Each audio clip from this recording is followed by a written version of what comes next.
여야 의원 23명이 발의하기로 하는데요. 자, 이 법을 주도하고 있는 분이 더불어민주당 안민석 의원이에요. 안 의원 안녕하세요. 네, 반갑습니다. 안민석 의원입니다. 네, 박근혜 정부 국정농단 행위자의 재산조사에 관한 특별법 맞죠?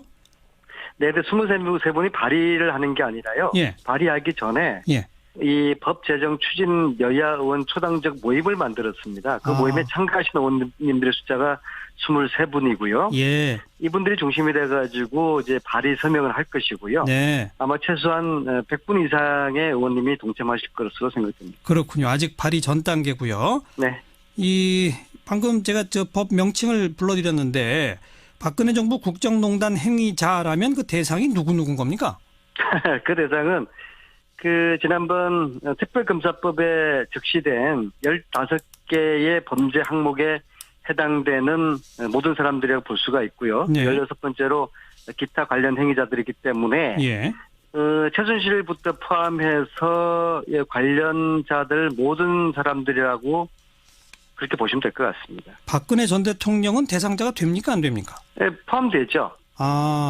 박근혜 전 대통령도 포함되고 네. 청와대 수석 이런 사람들도 포함되고요? 네, 그게 특검법에 명시된 15개 항목에 해당되는 사람들이 지금 말씀하신 분들 다고, 예. 상당히 범위자들은 이제 포괄적으로 심지어 문고리 3인방까지도 해당될 수가 있는 것이죠. 네. 그럼 일부 언론에서 그걸 보도하면서 이건 최순실 일가의 은닉 재산을 환수하기 위한 법이다 이렇게 개념 규정하는데 그건 잘못된 거군요. 그렇죠. 그게 이제 핵심이지만요. 네. 그 외에도 이제 국정농단 관련자 모든 사람들을 다 대상으로 하고 있는 것이죠. 네. 안민석 의원께서는 유럽까지 직접 여러 차례 다니시면서 이 정유라 관련 이 비리도 밝혀내셨을 뿐 아니라 재산 추적도 계속 해오고 계시죠? 네, 지난 가을서부터 미국도 한번 갔었고요. 독일을 이제 3번을 갔고요. 예. 독일 같은 경우에는 팀을 짜서 최순실 재산 추적하는 일을 지금 지금까지 예. 실제로 한 6개월 넘게 동안 지금 하고 있으면서 예. 저희들은 이게 이제 독일만 있다고 보지는 않고요. 예. 룩셈부르크, 헝가리, 오스트리아 이렇게 여러 나라의 은닉 재산이 있다고 보지만 예. 저희들은 현재까지 독일 중에서도 프랑크푸르트만 봤는데요. 예. 프랑크푸르트 말고도 베를린이나 미넨에도 은닉 재산이 있다고 보거든요. 네. 저희들이 조사권도 없는 상태에서 기자 한 분하고 또 전문가 한 분하고 그렇게 하는 게 한계는 있지만 예. 한계 속에서도 프랑크푸르트 쪽에 은닉되어 있는 재산들을 저희들은 상당히 많이 파악했다고 보고요. 어떤 방식으로 파악하셨어요? 독일은 머니하우스라는 정부가 운영하는 기업 사이트가 있어요. 예. 그 사이트 들어가면 이제 각 기업의 이제 기본적인 현황들을 다 파악할 수가 있거든요. 예. 자산 규모라든지 이사 명단들이 다 있기 때문에 예. 이제 그것을 이제 추적을 쭉 해 나가는 것이죠. 특히 현지에 독일에서 사업을 하는 현지 교포 몇 분들이 열심히 조력을 도와주셔서요. 예. 그분들과 이제 저희 팀들이 함께 공동으로 지난 6월 동안 지금 주차를 내고 있고, 예. 저희들이 찾아낸 의미 있는 것이 페이퍼 컴퍼니를 400에서 500개 정도를 지금 저희들이 확인을 했죠. 400-500개나? 네네, 그렇죠. 그런데 이사 명단 이런 걸 보면 최순실 일가 이런 사람들이 다 등재가 돼 있습니까? 하는 방식이 가령 한 회사의 이사들을 이제 몇 명이 있지 않습니까? 예. 주로 이제 독일 교포들이죠. 예. 그분들의 이제 핵심적으로 최순실과 관계된 사람이 있고요. 그리고 이제 그 회사의 또 다른 이사가 또 다른 회사를 만들고요. 거기 나타나는 이사들 이거 계속 추적을 해 나가 보면은 그렇죠. 400개에서 500개를 저희들이 확인할 수 있었고요. 이걸 저희들은 이제 이후에 특별법이 만들어지면은 공권력을 가진 수사권을 가진 대한민국 검찰이 독일의 검찰과 독일의 어떤 국세적 당국 이렇게 해서 이제 정확하게 공권력에 의한 수사가 돼야 된다고 보는 것이고 저희들이 하는 일은 현재까지 알려내는 드러내는 그런 정도고 저희들의 수사권이 없는데 참 알겠습니다. 한계가 있죠. 지금까지 어느 정도 확인된 거는 재산 규모가 어느 정도인지 그리고 추정컨대는 어느 정도입니까? 단언적으로 이야기할 수 없지만은 말씀드렸듯이 페이퍼 컴퍼니 400에서 500개 정도 이것만 하더라도 상당한 규모가 될 것이고요. 그 상당한 규모가 그러니까 대략 어느 정도예요? 근데 이것을 저희들이 이제 돈으로 다 환산하는 것은 상당히 이제 무리가 있죠. 그러나 이제 이러한 돈들의 이제 근원이 쭉 이제 그슬러 올라가면은 네. 박정희의 통치자금으로부터 시작된다고 보거든요. 근데 이제 박정희 통치자금은 78년 미 의회 프레이저 보고서에 나타난 거라면은 당시 규모로 8조 5천억 규모, 지금 돈을 치면 약 300조. 예. 어마어마한 규모죠. 과연 이제 그 돈들이 다 어디 갔을까? 이제 그 돈들의 일부가 예. 지금 이제 최순실 일가들에게 나눠졌을 거라고 보는 것이죠. 예. 프레이저 보고서가 어떤 건지 간략히 소개해 주세요. 미국에서 이제 1976년에 코리아 게이트라는 사건이 생겼지 않습니까? 소위 말해서 이제 박동선 게이트죠. 네, 기억합니다. 박동선 씨가 미국 국회의원들 수십 명을 대상으로 로비를 했다는 것이 이제 밝혀지면서 네. 미국 의회가 프레이저 위원회를 구성을 해서 이제 박정희 통치 자금을 조사를 하거든요. 네. 그래서 20명의 전문가가 2년 동안 조사한 결과 보고서가 78년에 프레이저 보고서로 나타나거든요. 네, 네. 거기에 이제 나와 있는 박정희 통치 자금이 당시 규모로 이제 8조 5천억 원. 현재 액수로 약 300조가 되는 규모죠. 예. 근데 뭐 그게 고스란히 다 이 빠져나가서 뭐 최순실에게로 이건 아니겠죠? 그러진 않고 그 중에 일부가 갔을 거고요. 그다음에 또 각 그 유럽의 독일을 포함한 각 나라에 나눠서 이제 은닉돼 있을 그런 가능성이 있다고 저희들은 추정을 하는데요. 네. 수사권이 없는 저희들로서는 이걸 조사할 수가 없고 그래서 특별법이 필요하다는 주장을 제가 하고 있습니다. 그럼 특별법의 주요 내용은 뭡니까? 이걸 수사할 수 있는 뭐 무슨 위원회를 만듭니까? 어떻게 합니까? 일단 재산 규모를 정확하게 파악하기 위해 가지고는 조사위원회가 구성이 돼야 되겠죠. 예. 여기는 조사권을 부여를 하고요. 예. 그다음에 둘째는 공소시효를 현행법으로는 이 70년대 재산을 조사할 수 없는 거 아니겠습니까? 예, 그래서 예. 이제 공소시효가 이제 필요할 수 없도록 따라서 이제 현행법으로 조사할 수 없고 환수할 수 없는 최순실 일가의 재산을 특별법을 만들어서 네. 재산을 이제 조사하고 몰수하자는 취지죠. 네. 그동안 언론을 통해 알려진 바로는 박정희 전 대통령이 총탄 맞고 돌아가신 이후에 전두환이 당시 보안사령관이 청와대 금고에서 뭐 8억 원인가를 발견해가지고 그걸 박근혜 전 대통령한테 주었다. 그게 종잣돈이 돼서 뭐 몇백억. 9억을 금고가 두 개 있었던 걸 알려지는데요. 예. 그중에 한 금고에 이제 9억이 있었고 9억. 예. 알려지기로 이제 3억은 전두환 씨가 가졌고 6억을 이제 박근혜 이제 당시에 영예에게 이제 돌려줬다는 예. 것인데요. 예.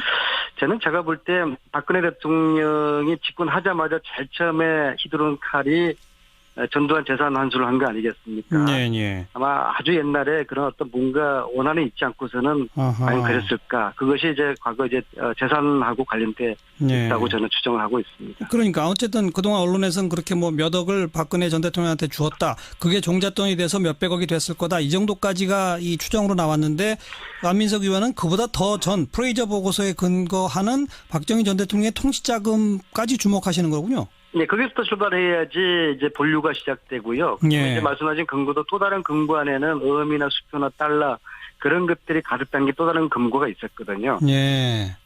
그런 거를 지금 조사위원회 이제 그 금고에서 나왔던 돈들은 아마 이제 국내 재산 국내에서 관리를 했을 것이고, 예. 프레이저 보고서에서 이야기하는 것은 이제 스위스의 비밀 구자가 존재했다는 것이거든요. 70년대에 이미. 네, 그렇죠. 예. 네.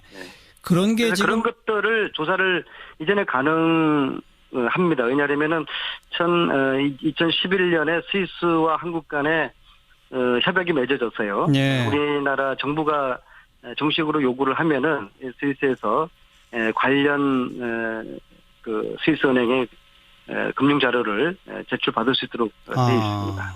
그러니까 70년대까지 추적해서 조사가 충분히 가능하다고 본다. 그렇죠. 알겠습니다. 그 일단 추진 모임에 참여한 여야 의원 23명인데 거기는 어느 정당에 소속돼 있나요? 자유한국당 소속 의원도 있어요? 네네, 뭐 5당 의원 다들 참여했고요. 이것은 그래요? 이제 그 초당적인 그 모임으로 네. 출발을 했고요. 예. 단 아쉬운 것은 자유한국당이나 바른정당 의원님들은 별로 참여가 저조하고요. 네. 자유한국당은 김성태 의원님, 예. 바른정당에서는 이해훈, 하태경 이런 분만 참여를 했기 때문에 네.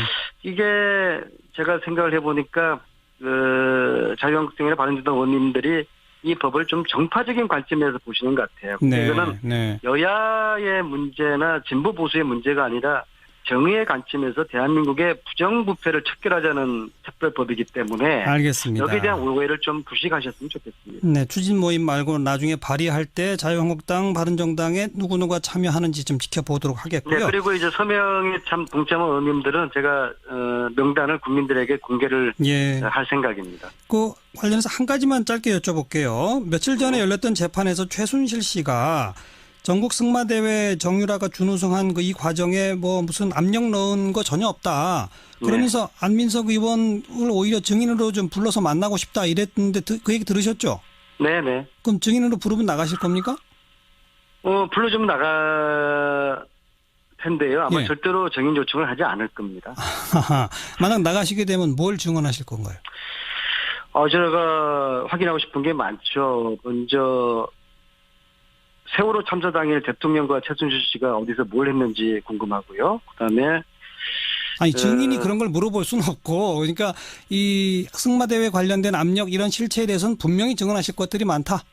아니 왜냐하면은 그 정유라 준우승 했다고 해서 심판들이 경찰에서 2차례나 조사를 받았거든요. 그래서 네. 이것은 청와대 지시라는 게 지금 확인이 됐고요. 예. 그러면 그 지시를 누가 했겠습니까? 예. 뻔한 거죠. 예, 예. 그러니까 저 말만 말고 제발 재판에 증인으로 불러달라 이런 겁니까? 최순실 씨한테. 네, 그럼 절대 증인 요청하지 않을 거예요. 그러나 불러달라. 불러면 제가 안 나갈 이유가 없죠. 알겠습니다. 네. 여기까지 말씀드릴게요. 고맙습니다. 감사합니다. 더불어민주당 안민석 의원이었습니다. 미국도 한번 갔었고요. 독일을 이제 3번을 갔고요. 예. 독일 같은 경우에는 팀을 짜서 최순실 재산 이제 추적하는 일을 지금 지금까지 예. 실제로 한 6개월 넘게 동안 지금 하고 있으면서 예. 저희들은 이게 이제 독일만 있다고 보지는 않고요. 예. 뭐 룩셈부르크, 헝가리, 오스트리아 이렇게 여러 나라의 은닉 재산이 있다고 보지만 예. 저희들은 현재까지 뭐 독일 중에서도 프랑크푸르트만 봤는데요. 예.